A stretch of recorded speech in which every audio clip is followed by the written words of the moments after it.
न उसे कोई रोक सकता है, ना कम कर सकता है, ना ही उसके सामने हमारी मतलब इंसानों की कोई औकात है। मैं बात कर रहा हूँ सुनामी की, जैसे आपने बहुत सारी हॉलीवुड फिल्म्स में तबाही मचाते हुए जरूर देखा होगा। लेकिन क्या तुमको सुनामी का मतलब पता है? एक्चुअली में ये एक जापानीज वर्ड है जिसमें TSU मतलब सू का मतलब होता है हार्बर, बोले तो बंदरगाह, बोले तो किनारा, और नामी का मतलब होता है वेव। लेकिन ये कोई ऐसी वैसी वेव नहीं, ये ऐसी वेव है जो मचा देती है तबाही। तो सुनामी का मतलब बंदरगाह पर आने वाली ऐसी वेव जो चारों तरफ ला दे तबाही, और उसे कहा जाता है सुनामी। अब तुम बोलोगे गौरव भाई सुनामी के बारे में जानने की हमें क्या जरूरत है, हम कौन सा समंदर के किनारे रहते हैं, और तुम क्यों ये फालतू के वीडियोस बना बना कर हमको डराते रहते हो? तो ये वीडियो मैंने तुमको डराने के लिए नहीं बल्कि जानकारी देने के लिए बनाया है। क्योंकि मेरा यकीन मानो, अगर तुम ऐसी किसी सिचुएशन में फंस गए ना, तो केवल एक ही चीज है जो तुम्हें सुनामी से बचा सकती है, और वो है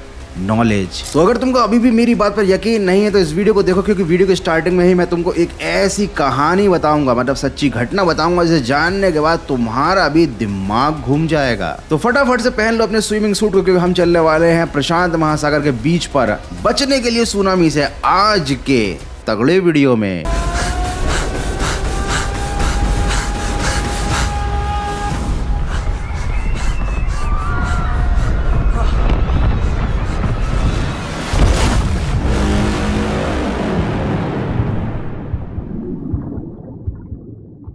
सोचो कि तुम बीच पर चिल कर रहे हो, धूप खा रहे हो, तुम्हारे कानों में आ रहा है समंदर की लहरों का हल्का हल्का शोर, लेकिन तभी तुम्हें महसूस हुआ कि समंदर का पानी अचानक से पीछे जाने लगा है। तुमको कुछ ऐसे साइन दिखने लगे जिससे तुम्हें पता चल गया कि सुनामी आने वाली है। तो भैया ऐसी सिचुएशन में तुम खुद को भी बचा सकते हो और दूसरों की भी जान बचा सकते हो अगर उन्होंने तुम्हारी बात मान ली। But the first priority is कि भैया अपनी जान बचाओ। और ऐसा ही हुआ था 2004 में थाईलैंड के मक्काओ, बोले तो माई खाओ आइलैंड पर, कुछ लोग इसे मक्काओ भी बोलते हैं एक्चुअली। तो यहाँ पर टिल्ली स्मिथ नाम की एक बच्ची थी, अपनी माँ के साथ बीच पर चिल मार रही थी, और उस बच्ची ने ऑब्जर्व किए कुछ ऐसे साइन जिससे उसे पता लग गया कि भैया आने वाली है यहाँ पर सुनामी। क्योंकि उस बच्ची को एक हफ्ते पहले ही स्कूल में सुनामी के बारे में और उसके साइंस के बारे में बताया गया था। उस बच्ची ने अपनी माँ को बताया और उस माँ ने बाकी लोगों को बताया, और इस वजह से 100 से ज्यादा लोगों की जान उस सुनामी में बच गई। और बाद में उस लड़की को बोले तो टिल्ली स्मिथ को मिला वीरता पुरस्कार। तो जब छोटे छोटे बच्चों को सुनामी के बारे में इतनी जानकारी है तो भैया तुम्हें भी थोड़ा बहुत तो पता होना ही चाहिए, ताकि कल को अगर तुम भी बीच पर कहीं गए और तुम्हें पता चल गया कि सुनामी आने वाली है तो कम से कम तुम अपनी जान तो बचा पाओगे। अच्छा, टिल्ली स्मिथ की ये जो घटना है ना, इससे हमें क्या सीखने को मिलता है? इससे हमें ये सीखने को मिलता है कि भैया छोटे बच्चों की बातों को कभी भी नजरअंदाज नहीं करना चाहिए, उनकी बातों को सुन लेना चाहिए। और कभी अगर तुम्हें स्कूल में ऐसी कोई चीज पढ़ाई जाए तो उसे भी ध्यान से सुन लेना, क्योंकि भला ही साइन थीटा कॉस थीटा तुम्हारी लाइफ में काम ना आए, लेकिन ऐसी चीजें तुम्हें सरवाइव करने में जरूर मदद कर सकती हैं। चलो ये तो थी एक पुरानी घटना। आप समझते हैं कि भैया आखिर ये सुनामी भला क्या है, ये इतनी डेंजरस क्यों है? क्योंकि जब तक हम यही नहीं समझेंगे हम सुनामी से बचना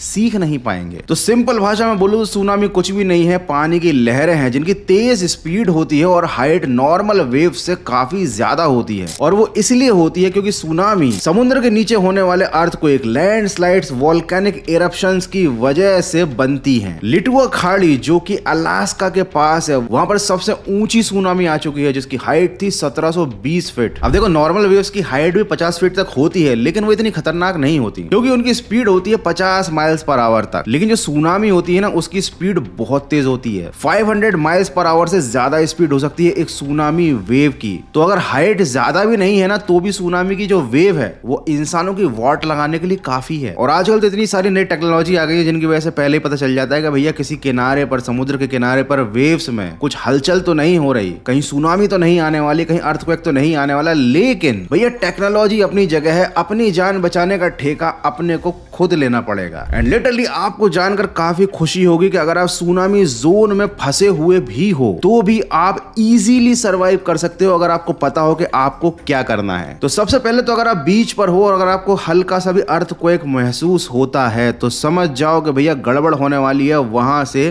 भाग लो। पानी की तरफ मत भागना, पानी से दूर भागना। अगर तुमको समुद्र के किनारे बैठे बैठे ऐसा महसूस होता है कि समुद्र का जो पानी है उसका लेवल काफी ज्यादा पीछे जा चुका है, जो सी फ्लोर है, जो समुद्र की जमीन है वो तो बहुत दूर तक दिखने लगी है, ये भी एक बहुत बड़ा साइन है कि सुनामी आने वाली है और आपको यहाँ से 9, 2, 11 हो लेना चाहिए। लेकिन गौरव भाई कहाँ जाएं, कितनी दूर तक जाएं, कितनी ऊंचाई तक जाएं, ये कैसे पता चलेगा? तो सबसे पहले तो तुमको पानी के अपोजिट डायरेक्शन में भागना है। दूसरा, तुमको कम से कम 2 किलोमीटर की दूरी तय करनी है अगर तुम्हारे पास मौका है तो। बोले तो ऐसा नहीं कि सुनामी का पता चला और समुद्र के किनारे बनी हुई बिल्डिंग में तुम सबसे पहले जाकर चढ़ गए। सबसे पहले कोशिश करो कि तुम 2 किलोमीटर की डिस्टेंस तय कर लो, क्योंकि यहां तक पहुंचते पहुंचते पानी की जो स्पीड है, उसका जो फ्लो और पावर है ना, वो थोड़ी कम हो जाएगी। और उसके बाद अगर तुमको कोई बिल्डिंग दिखाई देती है जो सॉलिड है और मजबूत है तो उस पर चढ़ जाना और कोशिश करना कि कम से कम 100 फीट की हाइट की ऊंचाई से ज्यादा ऊंचाई पर तुम रहो। मतलब अगर तुम सोच रहे हो कि 2-3 मंजिला मकान पर चढ़कर तुम सुनामी से बच जाओगे तो बहुत बड़ी गलतफहमी में हो तुम। ये मकान सुनामी के पानी के अंदर दिखाई तक नहीं देंगे। लेकिन भैया ये सारी चीजें इंप्लीमेंट हो सकती हैं विदेशों में, क्योंकि वहां पर बहुत ऊंची ऊंची बिल्डिंग्स होती हैं समुद्र तट के पास में। मुंबई में भी ये चीज इंप्लीमेंट हो सकती है। लेकिन अगर आप किसी ऐसी जगह पर हो जहां पर बीच तो है लेकिन बीच में दूर दूर तक कोई बिल्डिंग नहीं है, ऊंचे मकान नहीं है, केवल पेप्सी, कोका कोला, गुटखा, सिगरेट बेचने वालों की झोपड़ियां हैं, तो फिर तुम कहां भागोगे और कहां चढ़ोगे? तो उसके लिए है एक निंजा टेक्निक जो थोड़ी सी प्रैक्टिकल नहीं है लेकिन बड़े काम की है। 2004 में इंडियन ओशन में एक सुनामी आई थी और उसमें एक औरत को 5 दिन बाद रेस्क्यू किया गया था। वो जिंदा बच गई थी क्योंकि वो लगातार 5 दिन तक एक पाम ट्री से चिपकी रही थी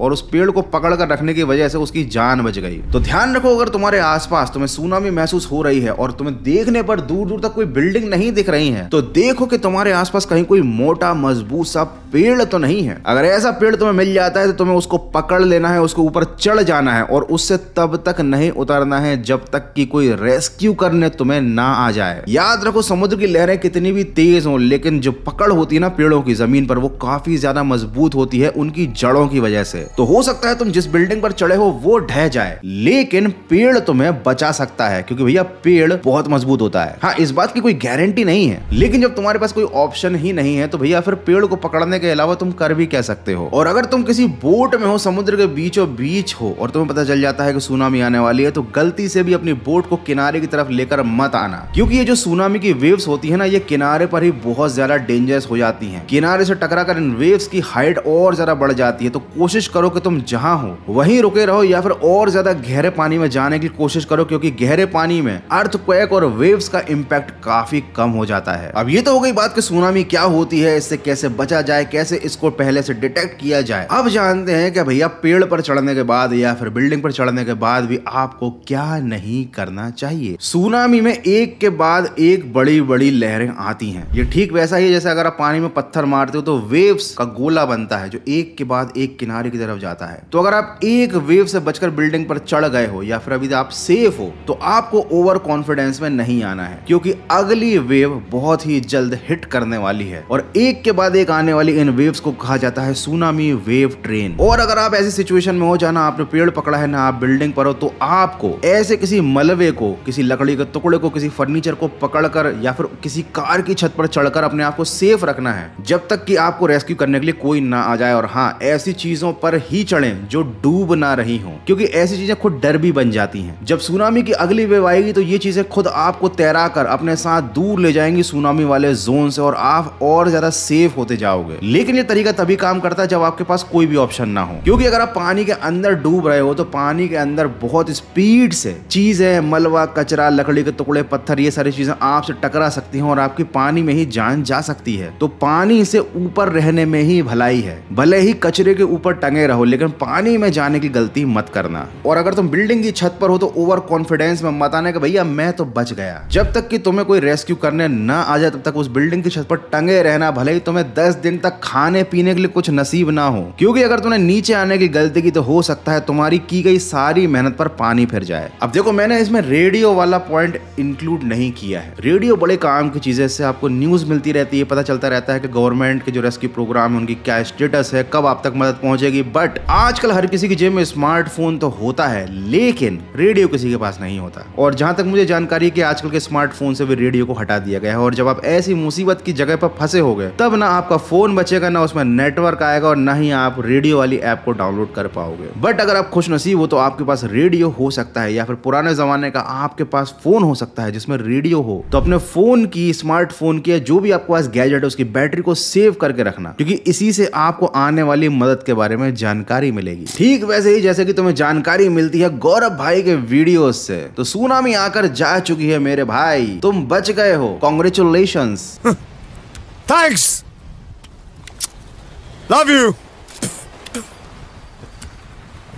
फॉरएवर। देखो एक बात तो तुम मान के चलो कि ये जो प्राकृतिक आपदाएं होती है ना, ये जो नेचुरल डिजास्टर होते हैं, उनके सामने इंसानों की कोई औकात नहीं है। लेकिन अगर तुम थोड़ा दिमाग से चलते हो, थोड़ी इन्फॉर्मेशन तुम्हारे पास है, तो तुम इनसे बच सकते हो। सो आई होप कि तुमको ये वीडियो, इसमें दी गई इन्फॉर्मेशन पसंद आई होगी। देखने में मजा तो बिल्कुल आया ही होगा, और अगर ऐसा है तो वीडियो को लाइक कर देना, और अगर पहली बार हमारी जन्नत में आए हो बोले तो मेरे चैनल पर आए तो चैनल को सब्सक्राइब कर लेना। और हाँ, अगर तुम्हें बीच के आसपास कोई छोटा बच्चा कुछ कहता हुआ मिले तो उसकी बात सुन लेना, क्या पता वो आने वाली सुनामी के बारे में बता रहा हो। तो दैट्स इट फॉर टुडे। मैं तो जा रहा हूँ आराम करने, क्योंकि भैया बोल बोल कर मेरा गला पूरा खराब हो चुका है। मुझे डॉक्टर ने कम बोलने को कहा है, लेकिन वीडियोस बनाने के लिए थोड़ा तो बोलना ही पड़ता है। तो मैं जा रहा हूँ रेस्ट करने। तुम लोग भी चिल करो, आराम करो, छुट्टियों में एंजॉय करो, या फिर अगर एग्जाम आ रहे हैं तो जम के पढ़ाई करो। मिलते हैं अगले एक और तगड़े वीडियो में।